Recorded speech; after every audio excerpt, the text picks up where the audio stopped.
Pemirsa, setelah menjalani sejumlah rangkaian persidangan, dua oknum petugas KPPS yang sebelumnya diduga melakukan tindak pidana pemilihan pada Pilkada 2024 karena mencoblos lebih dari satu surat suara di TPS 04 Selat Utara, Kuala Kapuas, Kabupaten Kapuas, akhirnya menjalani sidang putusan di Pengadilan Negeri Kuala Kapuas pada Senin kemarin.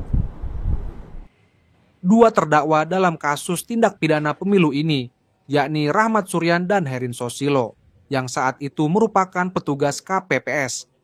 Adapun keduanya masing-masing divonis 2 tahun atau 24 bulan penjara oleh majelis hakim saat sidang putusan tersebut.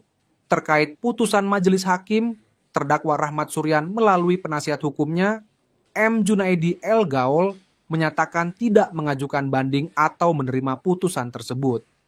Karena hukuman yang dijatuhkan sudah minimal, yaitu pasal 178A adalah LX spesialis, yang menyatakan hukuman minimal 24 bulan, di mana artinya vonis hakim sudah merupakan putusan terendah, sehingga pihaknya menerima hasil persidangan tersebut.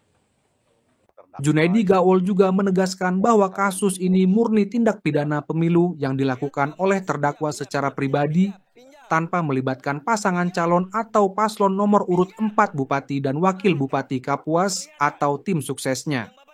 Pernyataan ini, sebut Junaidi Gaul, diharapkan dapat meredam isu yang berkembang di masyarakat terkait keterlibatan paslon 04. Para terdakwa yang divonis hari ini divonis 24 bulan. Dan kami selaku kuasa hukum dari terdakwa, setelah diskusi dengan para terdakwa menyatakan menerima atas putusan itu.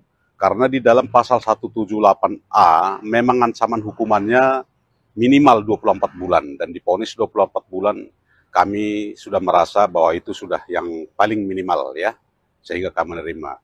Kemudian yang terpenting bagi saya untuk menyampaikan kepada masyarakat, ini penting, bahwa dalam seluruh fakta persidangan di dalam perkara ini tidak ada sama sekali keterlibatan paslon 04 maupun timnya.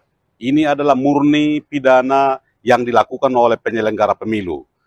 Sementara itu, Ketua Bawaslu Kapuas, Iswahyudi Wibowo mengatakan, pihaknya tidak bisa berkomentar terkait vonis yang diberikan, karena hal tersebut merupakan kewenangan hakim.